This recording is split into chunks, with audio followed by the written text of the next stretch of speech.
अस्सलाम वालेकुम dear students, कैसे हैं आप सब लोग। सबसे पहले तो मैं आप सब लोगों का बहुत शुक्रिया अदा करता हूं कि आप बेस एकेडमी को इतनी अप्रिसिएशन देते हैं यूट्यूब के ऊपर, जहां बाकी बहुत सारे चैनल्स मौजूद हैं, लेकिन आप हमेशा हमारे वर्क को अप्रिशिएट करते हैं। मुझे बहुत सारे बच्चे जो है इस बात का शिकवा करते हैं कि आप लेक्चर बहुत देर से अपलोड करते हैं। तो सबसे पहले तो मैं आपका शुक्रिया अदा करता हूं कि आप लोग हमारे लेक्चर का वेट करते हैं। दूसरी बात यह है कि चूँकि मैं बहुत ज़्यादा हम मसरूफ़ होते हैं, कॉलेज की क्लासेस होती हैं, इसके अलावा यूनिवर्सिटी की क्लासेस होती हैं, सो इस वजह से टाइम जो है वो बहुत कम निकल पाता है। लेकिन इंशाल्लाह जो है आइंदा हम लोग कोशिश करेंगे कि हम डेली जो है वो एक लेक्चर फ़िज़िक्स का ज़रूर अपलोड करें। सो आज का जो हमारा टॉपिक है, it is very very important. हमारे पास एक इलेक्ट्रॉनिक डिवाइस है जिसे हम कहते हैं CRO। ठीक है जी, ये आपके सामने आपको बनी हुई नज़र आ रही है। ये देखें जी, CRO या कैथोड रे ऑसिलोस्कोप। तो CRO या कैथोड रे ऑसिलोस्कोप एक ऐसी डिवाइस है जिसकी मदद से हम अपने डिफरेंट फंक्शंस को लाइक हमारे पास वोल्टेज है या कोई और हमारे पास वेव फॉर्म है, उसको हम प्लॉट कर सकते हैं CRO के ऊपर in the form of a graph. यानी कि वो तमाम फंक्शंस जो टाइम के साथ साथ बड़ी तेज़ी से चेंज होते हैं, जिनमें टाइम के साथ साथ बड़ी तेज़ी से तब्दीली आती है, ऐसे फंक्शंस को, जिस तरह मैंने वोल्टेज की एग्जांपल दी, ऐसे फंक्शन को प्लॉट करने के लिए हम CRO का इस्तेमाल कर सकते हैं। तो आप ये भी कह सकते हैं कि CRO is a high speed graph plotting device. अब इसको high speed graph plotting device क्यों कहा जाता है? वो इसलिए कहा जाता है कि जिस तरह मैंने बात की कि वो क्वांटिटीज़ जिनमें तब्दीली बड़ी तेज़ी के साथ आती है, टाइम के साथ, यानी कि जूँ जूँ टाइम गुजरता है उन क्वांटिटीज़ में तब्दीली आती है, लेकिन वो तब्दीली बहुत तेज़ी से आती है। तो इस तेज़ी से आती हुई तब्दीली को प्लॉट करने के लिए आपको उसका ग्राफ भी तेज़ी से बनाना है। तो इसलिए हम कहते हैं कि CRO जो है ये एक high speed graph plotting device भी है, जहां इसके और बहुत सारे ये एक वर्सटाइल डिवाइस है। आप इसकी मदद से वोल्टेज की वैल्यू भी मेजर कर सकते हैं, आप इसकी मदद से वोल्टेज का टाइम पीरियड मालूम कर सकते हैं, आप अपना जो साइकिल है या अपना जो फंक्शन है जिसको आप डिस्प्ले करवा रहे हो उसकी फ्रीक्वेंसी आप निकाल सकते हैं। सो एंड पर हम देखेंगे कि हम किस तरह से ये सारी चीज़ें कर सकते हैं, लेकिन पहले हमें समझना होगा कि CRO वर्किंग कैसे करती है, CRO काम कैसे करती है। तो जैसे इसके नाम से जाहिर है, कैथोड रे। बच्चों, आपको पता है कि जब इलेक्ट्रॉन, अभी हमने उसको इलेक्ट्रॉन नहीं कहा था, या हमने इलेक्ट्रॉन को डिस्कवर उस सेंस में नहीं किया था एज अ पार्टिकल, तो उस वक्त हमने इलेक्ट्रॉन को नाम दिया था कैथोड रेज का। ठीक है, तो यहाँ पर भी ये वर्ड कैथोड रेज इसीलिए इस्तेमाल हुआ है कि हम इलेक्ट्रॉन की एक बीम इस्तेमाल करेंगे और उस बीम की मदद से हम स्क्रीन के ऊपर अपनी इमेज बनाएंगे। ठीक है, इसलिए इसे कहा जाता है कैथोड रे। स्टार्ट करते हैं हम अपना काम CRO के पार्ट से कि CRO का कौन सा पार्ट जो है वो क्या काम करता है और किस तरह से काम करता है। तो हम स्टार्ट करते हैं। हमारा सबसे पहला जो पोर्शन है यहाँ पर, वो हमारे पास है जी इलेक्ट्रॉन गन। तो सबसे पहले हमारे पास इलेक्ट्रॉन गन है। इलेक्ट्रॉन गन का काम ये होगा कि ये हमें इलेक्ट्रॉन बीम प्रोवाइड करेगी या हमें इलेक्ट्रॉन्स प्रोवाइड करेगी। उन इलेक्ट्रॉन्स की बीम बना के फिर हम आगे उसको मूव करवाएंगे। तो देख लेते हैं कि इलेक्ट्रॉन गन में क्या कुछ है। तो सबसे पहले हमारे पास इलेक्ट्रॉन गन में ये जो रेड आपको नज़र आ रहा है, ये फिलामेंट है। ठीक है, इस फिलामेंट को हम किसी पोटेंशियल सोर्स या किसी बैटरी के साथ कनेक्ट करते हैं, जिसकी वजह से फिलामेंट में से करंट पास होता है। जब फिलामेंट में से करंट पास होता है तो फिलामेंट का टेम्परेचर बढ़ता है। फिलामेंट का टेम्परेचर बढ़ता है तो फिलामेंट के ऊपर ये ब्लू कलर का जो आपको नज़र आ रहा है, ये ब्लू कलर का हमारे पास कैथोड है। ठीक है, जब फिलामेंट का टेम्परेचर बढ़ेगा तो फिलामेंट कैथोड को गर्म करेगा। बच्चों, इसको कहते हैं इनडायरेक्ट हीटिंग। क्या कहते हैं जी? इसे बोलते हैं इनडायरेक्ट हीटिंग। अच्छा, कोई डायरेक्ट हीटिंग भी होती है।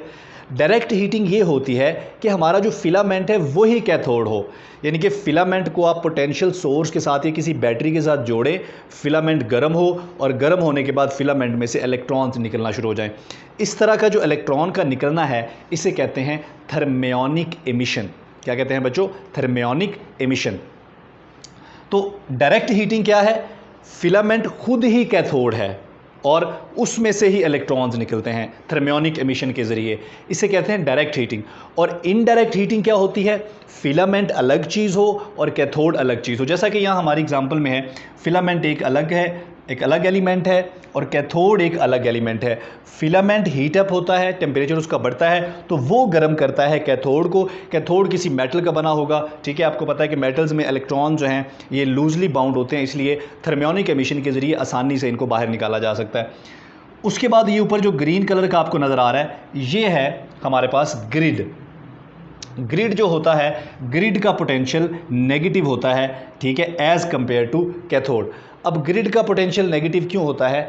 ग्रिड की इसलिए नेगेटिव रखा जाता है क्योंकि यहाँ से जो इलेक्ट्रॉन्स निकलेंगे, यहाँ से ये जो हमारा कैथोड है, यहाँ से जो इलेक्ट्रॉन निकलेंगे, इन इलेक्ट्रॉन की तादाद को कंट्रोल, क्योंकि इलेक्ट्रॉन पर भी नेगेटिव चार्ज होता है, कैथोड पर भी नेगेटिव पोटेंशियल देंगे, तो हम क्या करेंगे? कैथोड के पोटेंशियल, नेगेटिव पोटेंशियल की मदद से हम इलेक्ट्रॉन को यहाँ पर कंट्रोल कर लेंगे, ठीक है। इसका मतलब है कि कितने इलेक्ट्रॉन यहाँ से निकल के आगे जाने हैं CRO में, कितने इलेक्ट्रॉन ने आगे बीम में शामिल होना है, ये कौन डिसाइड करता है? ये हमारा ग्रिड डिसाइड करता है। तो आप ये भी कह सकते हैं कि जो ग्रिड है ये कंट्रोल करता है density of intensity of electron. Intensity से मुराद नंबर ऑफ इलेक्ट्रॉन, ठीक है। और ये इलेक्ट्रॉन जब स्क्रीन पर पहुंचते हैं तो यही इलेक्ट्रॉन स्क्रीन पर इमेज बनाते हैं। तो स्क्रीन पर जो इमेज या ग्राफ आपको नज़र आ रहा होता है, उसकी ब्राइटनेस का ताल्लुक इलेक्ट्रॉन की तादाद के साथ होता है, ठीक है। इसका मतलब है कि स्क्रीन की ब्राइटनेस को कंट्रोल करने के लिए या इलेक्ट्रॉन की इंटेंसिटी को कंट्रोल करने के लिए हम किसको इस्तेमाल करते हैं? हम ग्रिड को इस्तेमाल करते हैं। सो ग्रिड जो है हमारा, ये पेपर में बतौर MCQs भी आ सकता है और एज अ शॉर्ट क्वेश्चन भी आ सकता है कि ग्रिड का फंक्शन क्या है, ठीक है, और स्क्रीन पर जो इमेज की ब्राइटनेस है उसको कैसे कंट्रोल किया जाता है, या इलेक्ट्रॉन की इंटेंसिटी को कौन कंट्रोल करता है। तो सबका आंसर हमारे पास क्या है? ग्रिड है। अच्छा जी, तो ये तो सारा पोर्शन हमारा कंप्लीट हो गया इलेक्ट्रॉन गन। अब यहाँ से इलेक्ट्रॉन जो हैं वो बाहर निकल आए हैं इस ग्रिड से। अब इन इलेक्ट्रॉन को हमने एक बीम की शक्ल में आगे लेके जाना है। तो नेक्स्ट जो हमारा पार्ट है CRO का, वो है जी हमारे पास एक्सेलरेटिंग एनोड्स, ठीक है। यहाँ पर आपको 3 एनोड्स नज़र आ रहे हैं, 1 2 3। इन एनोड्स का जो पोटेंशियल है वो पॉजिटिव रखा जाता है as compare to cathode. Cathode को हम नेगेटिव पोटेंशियल देते हैं और एनोड्स को पॉजिटिव पोटेंशियल देते हैं। पॉजिटिव इसलिए देते हैं ताकि हम इलेक्ट्रॉन जो यहाँ से बाहर निकल रहे हैं उनको एक बीम की शक्ल में एक्सेलरेट करवा सकें। तो इनका काम क्या है? जो सबसे पहला एनोड यहाँ पर लगा हुआ है, ये यहाँ से निकलने वाले इलेक्ट्रॉन्स को फ़ौरन क्या करता है? उन्हें अट्रैक्ट करता है, उनकी स्पीड को इंक्रीज़ करता है। तो इस एनोड को कहते हैं प्री एक्सेलरेटिंग एनोड। तो ये हमारे पास जो पहला एनोड है ये है प्री एक्सेलरेटिंग एनोड। उसके बाद जो दूसरा एनोड है, इसने इन बीम को फोकस करना होता है कि ये बीम स्कैटर्ड ना हो, ये इलेक्ट्रॉन्स इधर उधर ना जाएं, बल्कि ये बीम फोकस्ड बीम रहे, ठीक है। तो ये सेकंड जो हमारा एनोड है इसे हम कहते हैं फोकसिंग एनोड। तो ये हमारा फोकसिंग एनोड है। और तीसरा जो एनोड है इसका फिर वही काम है एक्सेलरेट करना। तो ये क्या है? प्री एक्सेलरेटिंग एनोड, यानी कि शुरू में एक्सेलरेट करने के लिए, ये फोकसिंग करने के लिए, और ये दोबारा फिर एक्सेलरेट करने के लिए। तो ये दो हमारे एक्सेलरेटिंग एनोड है, प्री एक्सेलरेटिंग और एक्सेलरेटिंग, और ये दरमियान वाला जो है ये हमारा फोकसिंग एनोड है। उसके बाद अगला पोर्शन जो है वो हमारे पास डिफ्लेक्शन प्लेट्स हैं। तो थर्ड जो पोर्शन है हमारे पास वो है जी डिफ्लेक्शन प्लेट्स। अब यहाँ पर दो तरह की डिफ्लेक्शन प्लेट्स आपको नज़र आ रही हैं, ठीक है जी। अगर आप गौर करें तो ये पहली जो प्लेट है ये ऐसे करके पड़ी है, यूँ पड़ी है ये प्लेट, ठीक है। पड़ी तो ये वर्टिकली है लेकिन इसको कहते हैं एक्स प्लेट हैं। इस प्लेट का काम होता है बीम को एक्स एक्सिस में डिफ्लेक्ट करना, यानी कि जो ही बीम एंटर होती है तो उसको एक्स एक्सिस में डिफ्लेक्ट करना, ये काम है एक्स प्लेट का। और वाई प्लेट यूँ लगी हुई है, हालांकि लगी हॉरिजॉन्टल लेकिन ये इसको वर्टिकल या वाई प्लेट कहते हैं। इसका काम है जो ही बीम इसके अंदर एंटर होगी ये बीम को इस तरह से वाई एक्सिस में डिफ्लेक्ट करेगी। जब ये दोनों डिफ्लेक्शन एक्स एक्सिस वाली और वाई एक्सिस वाली, ठीक है, एक्स वाई, एक्स वाई। जब ये दोनों डिफ्लेक्शन सिंक्रोनाइज होती हैं, आपस में मिलती हैं, तो स्क्रीन पर हमें ग्राफ नज़र आता है, स्क्रीन पर हमें एक वेव फॉर्म नज़र आती है इस शक्ल की। तो आगे चल के हम आपको एक जो है वो दिखाएंगे एनिमेशंस भी कि दोनों ये डिफ्लेक्शन किस तरह से सिंक्रोनाइज़ होती हैं और सिंक्रोनाइज़ होकर स्क्रीन के ऊपर ये हमें ग्राफ दिखाती हैं। तो ज़रा इन प्लेट्स को अब डिटेल से हम डिस्कस कर लेते हैं। तो लिटरेचर में आपको कहीं पर ऐसा भी नज़र आएगा कि वाई प्लेट्स पहले लगी होंगी और एक्स प्लेट बाद में लगी होंगी। तो कहीं आपको ऐसा भी नज़र आएगा जैसा मैंने बना दिया, एक्स पहले बना दी वाई, तो इससे कोई फ़र्क नहीं पड़ता। अब जिस प्लेट को मर्ज़ी पहले लगा लो या बाद में लगा लो, हमें जो स्क्रीन पर इमेज नज़र आएगी या जो हमें स्क्रीन पर ग्राफ नज़र आएगा, जो वेव फॉर्म नज़र आएगी, वो वैसी ही नज़र आएगी। एक्स और वाई प्लेट्स को आगे पीछे करने से या उनका ऑर्डर तब्दील करने से कोई फ़र्क नहीं पड़ता। ठीक हो गया। अच्छा जी, अब जो एक्स प्लेट हैं, जाहिर बात है इन्होंने इलेक्ट्रॉन बीम को डिफ्लेक्ट करना है। अब इलेक्ट्रॉन बीम को ये कैसे डिफ्लेक्ट करेंगी? अगर इन प्लेट्स के दरमियान कोई इलेक्ट्रिक फील्ड मौजूद होगा तो ये इलेक्ट्रॉन बीम को डिफ्लेक्ट कर पाएंगी। अब वो इलेक्ट्रिक फील्ड हम कैसे देंगे? हम इसको कोई ना कोई किसी न किसी पोटेंशियल सोर्स के साथ या किसी वोल्टेज सोर्स के साथ हम इसको कनेक्ट करेंगे। तो ये जो हमारी एक्स प्लेट है, इसको हम एक ऐसे सर्किट के साथ कनेक्ट करते हैं जो इसको वोल्टेज देता है। ठीक है, उस वोल्टेज की शक्ल इस तरह की होती है, इसे कहते हैं सॉटूथ वोल्टेज। जो सर्किट ये वोल्टेज प्रोवाइड करता है एक्स प्लेट को, उसको कहते हैं स्वीप या टाइम बेस जनरेटर। ये जो स्वीप या टाइम बेस जनरेटर है, ये बिल्ट इन हमारी ये जो CROS के अंदर बिल्ट इन ही ये सर्किट लगा होता है। अच्छा, अब होता क्या है? ये जो सॉटूथ वोल्टेज है, ये टाइम बेस जनरेटर जो वोल्टेज हमें प्रोवाइड करता है, इसको टाइम बेस क्यों बोलते हैं? इसको टाइम बेस इसलिए बोलते हैं कि इसमें जो वेरिएशन आती है टाइम के साथ साथ वो बड़ी रैपिड आती है। यानी कि ऐसे फंक्शंस या ऐसी क्वांटिटीज़ जिनमें वेरिएशन बहुत तेज़ी के साथ आए, टाइम के साथ वेरिएशन आए लेकिन वो वेरिएशन बड़ी तेज़ी के साथ आए, उन फंक्शंस को प्लॉट करने के लिए हम सॉटूथ वोल्टेज का इस्तेमाल करते हैं। यानी कि सॉटूथ वोल्टेज या ये जो एक्स प्लेट है, ठीक है, इसके अक्रॉस हम सॉटूथ वोल्टेज देते हैं। इसका मकसद ये होता है कि हमारा जो भी फंक्शन है जिसको आप प्लॉट करने जा रहे हो, उस फंक्शन की जो टाइम डिपेंडेंसी है, यानी कि उस फंक्शन की जो टाइम में वेरिएशन है, उस टाइम में वेरिएशन को रिप्रेजेंट करने के लिए हम ये टाइम बेस जनरेटर या इस सॉटूथ वोल्टेज के साथ उसको कनेक्ट करते हैं। अब देखें, ज़रा गौर करें, अगर बीम इसके अंदर एंटर होगी एक्स प्लेट के अंदर, तो जारी बात है कि बीम डिफ्लेक्ट होगी। फ़र्ज़ करें कि ये बीम का उसकी मीन पोजीशन है, तो ये वोल्टेज आप देखें शुरू में इसकी वैल्यू 0 है, लेकिन टाइम के साथ साथ इसमें लीनियर चेंज आ रहा है, यानी कि लीनियर इंक्रीज़ है। यानी कि जूँ जूँ टाइम बढ़ रहा है, टाइम के साथ साथ लीनियरली ये वोल्टेज की वैल्यू भी बढ़ रही है।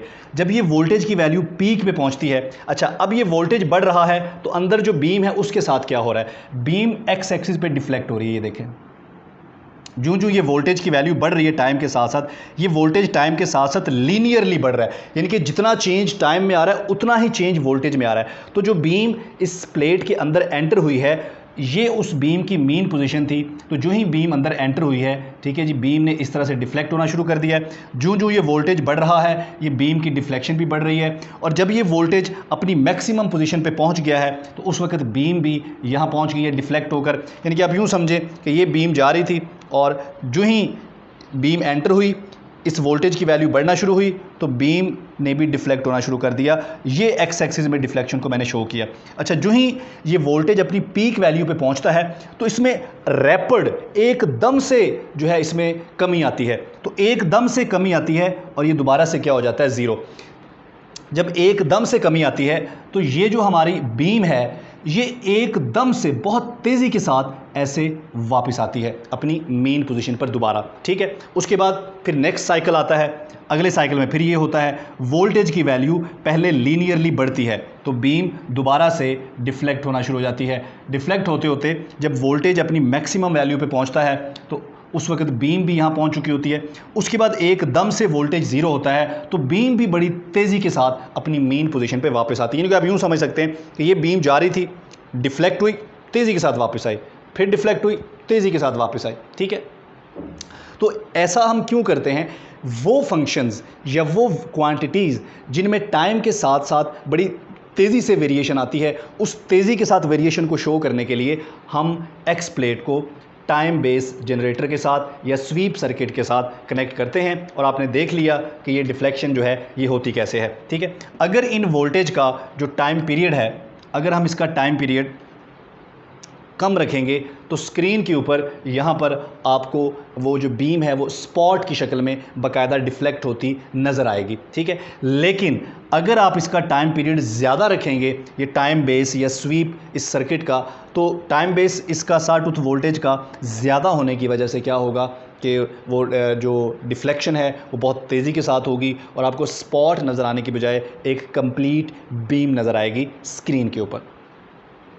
तो ये तो हो गया जी हमारी एक्स प्लेट को हम टाइम बेस जनरेटर के साथ क्यों कनेक्ट करते हैं, हम इसको सॉटूथ वोल्टेज क्यों प्रोवाइड करते हैं, क्योंकि हम जिस फंक्शन का ग्राफ प्लॉट करने जा रहे हैं उस फंक्शन में जो वेरिएशन है, उस फंक्शन में जो टाइम के साथ तब्दीली है, उस तब्दीली को शो करवाने के लिए हमने ये वाला वोल्टेज यूज़ किया। उसके बाद आ गई जी हमारी वाई प्लेट। वाई प्लेट का क्या काम है? तो वाई प्लेट का काम है उस फंक्शन को डिस्प्ले करना, यानी कि वाई प्लेट जो है ये हमारी बीम को वाई एक्सिस में डिफ्लेक्ट करती है, लेकिन वाई प्लेट के साथ हम अपना इनपुट जो है वो कनेक्ट करते हैं, यानी कि वाई प्लेट के साथ हम अपना वो वोल्टेज कनेक्ट करते हैं जिसको हमने डिस्प्ले करवाना होता है, जिसका ग्राफ हमने बनाना होता है, उसको बतौर इनपुट वोल्टेज हम वाई प्लेट के साथ कनेक्ट करते हैं। तो मैंने जिस तरह पहले बात की कि एक्स एक्सिस में डिफ्लेक्शन और वाई एक्सिस में डिफ्लेक्शन, जब ये दोनों डिफ्लेक्शन सिंक्रोनाइज होती हैं, जब ये कंबाइन होती हैं, तो स्क्रीन पर हमें जो वेव फॉर्म नज़र आती है वो साइनोसाइडल वेव फॉर्म नज़र आती है। अच्छा, यहाँ वाई प्लेट पर हम जो वोल्टेज देते हैं वो हमारे पास आमतौर पर साइनोसाइडल वोल्टेज ही होता है जिसको हमने डिस्प्ले करवाना होता है। तो इसके बाद जी अब हमारे बीम जो है डिफ्लेक्शन के बाद स्क्रीन पर पहुंच गई है। जब ये इलेक्ट्रॉन बीम स्क्रीन से टकराएगी, ठीक है, तो जहाँ जहाँ ये टकराएंगे वहाँ से रोशनी या लाइट निकलेगी। ठीक है, उस लाइट की वजह से यहाँ पर स्क्रीन पर हमें जो हमारा डिस्प्ले है, ठीक है, वो नज़र आएगा in the form of a wave. ठीक है, तो अभी आप ये एनिमेशन देखिए, इसमें देखिए कि एक्स और वाई डिफ्लेक्शन किस तरह से सिंक्रोनाइज़ होती हैं और सिंक्रोनाइज़ होने के बाद हमें किस तरह से वेव फॉर्म जो है वो नज़र आती है।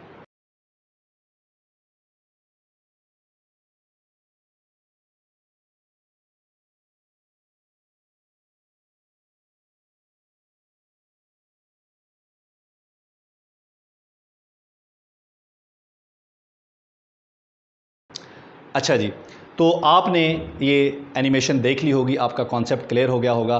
तो आगे बढ़ते हैं जी हम कि ये जो वेव फॉर्म आपको नज़र आ रही है स्क्रीन पर, ठीक है, ये हमें तभी नज़र आएगी अगर ये पैटर्न स्टेशनरी होगा। ठीक है, इस पैटर्न को अब स्टेशनरी कैसे बनाना है, इस बीम को, इस डिस्प्ले को स्टेशनरी कैसे बनाना है, तो उसके लिए हम क्या करते हैं, उसके लिए हमें एक्स प्लेट और वाई प्लेट इन दोनों पर जो हमने वोल्टेज दिया है उनकी फ्रीक्वेंसी को सिंक्रोनाइज़ करना होगा। या हमें यूँ करना होगा कि हमने जो एक्स प्लेट पर वोल्टेज दिया है इसका टाइम पीरियड और हमारा ये जो हमने वाई प्लेट पर वोल्टेज दिया है, ठीक है जी, हमारा जो इनपुट वोल्टेज है इसका टाइम पीरियड और ये जो हमारी आउटपुट वेव फॉर्म आई है इसके टाइम पीरियड को हमें आपस में रिलेट करना है। इस तरह से रिलेट करना है कि इसका जो टाइम पीरियड है वो इसके टाइम पीरियड का कोई ना कोई मल्टीपल हो। या आसान अल्फाज में आप यूँ कह सकते हो कि हमने एक्स और वाई प्लेट की फ्रीक्वेंसी को इस तरह से सिंक्रोनाइज़ करना है, उनको इस तरह से जोड़ना है कि हमें स्क्रीन पर साइनोसाइडल वोल्टेज नज़र आए। तो ये कैसे आप चेंज कर सकते हैं? CRO अगर आप देखें तो उसका जो इंटरफेस होता है, शुरू में उसका जो फ्रंट फेस होता है, उसके फ्रंट फेस के ऊपर आपको नॉब्स नज़र आते हैं। उन नॉब्स की मदद से आप एक्स और वाई की जो फ्रीक्वेंसी है इसको कंट्रोल कर सकते हैं। उसके बाद यूजेस की बात हुई तो हमने कहा कि जी इसके तो बहुत सारे यूजेस हैं, ये एक वर्सटाइल डिवाइस है, मल्टी फंक्शन है इसके। तो हम यहाँ पर एग्जांपल लेते हैं। लेट्स सपोज़ हमने यहाँ पर वाई प्लेट पर जो अपना इनपुट वोल्टेज अप्लाई किया था, हम उस इनपुट वोल्टेज की वैल्यू मालूम करना चाहते हैं, इंस्टेंटेनियस वैल्यू मालूम करना चाहें या पीक वैल्यू मालूम करना चाहें। तो ये देखें, ये हमारा डिस्प्ले है, इसमें एक्स एक्सिस पे आपको पता है हम टाइम लेते हैं और वाई एक्सिस पे हम वोल्टेज लेते हैं। तो हमने अगर वोल्टेज की इंस्टेंटेनियस वैल्यू निकालनी हो, ठीक है, तो यहाँ वाई एक्सिस जो है यहाँ पर हमारे पास रीडिंग्स लिखी होती हैं, कैलिब्रेशन होती है, इस तरह जो एक्स एक्सिस है यहाँ पर भी हमारे पास वैल्यूज़ लिखी होती हैं, ठीक है। तो आप इन वैल्यूज़ को किसी भी टाइम पर जो इंस्टेंटेनियस वैल्यू है वोल्टेज की उसको निकाल सकते हैं। इसके अलावा जो पीक वैल्यू है वो भी आप निकाल सकते हैं, क्योंकि यहाँ पर ये जो स्क्रीन होती है इसके ऊपर ये जो कैलिब्रेशन है स्केल्स की, यहाँ पर नंबर्स होते हैं, उन नंबर्स की मदद से आप वोल्टेज की इंस्टेंटेनियस वैल्यू किसी भी टाइम पर उसकी वैल्यू या पीक वैल्यू या पीक टू पीक वैल्यू कोई भी वैल्यू आप कैलकुलेट कर सकते हैं। इस तरह से जो हमारा एक्स एक्सिस है इसको हमने टाइम में कैलिब्रेट किया हुआ है। तो एक्स एक्सिस पर आप क्या कर सकते हैं, आप इस वोल्टेज का टाइम पीरियड और इसकी फ्रीक्वेंसी भी निकाल सकते हैं। इसके अलावा अगर हमारे पास दो वेव फंक्शंस हों, ठीक है, दो डिफरेंट वेव फंक्शंस हों, या यूँ कह लें कि हमारे पास दो डिफरेंट वेव फॉर्म्स हों, दो डिफरेंट हमारे पास वोल्टेजेस हों, और उनके दरमियान उन वेव फॉर्म्स के दरमियान या उन फंक्शंस के दरमियान अगर हम फेज़ डिफरेंस निकालना चाहें तो फेज़ डिफरेंस या एंगल का जो डिफरेंस है वो भी हम CRO की मदद से निकाल सकते हैं। तो आई होप कि इंशाल्लाह ये लेक्चर आपको CRO को समझने में हेल्प करेगा। Thank you. अल्लाह हाफ़िज़।